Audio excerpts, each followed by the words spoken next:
войне.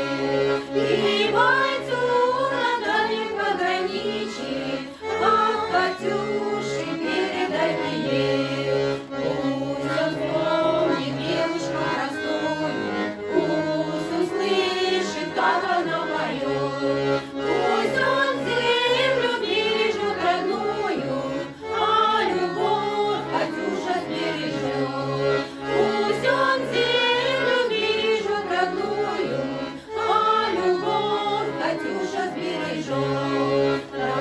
Расцветали яблони и груши, поплыли туманы над рекой.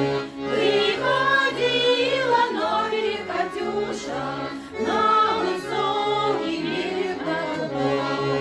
Приходила на берег Катюша,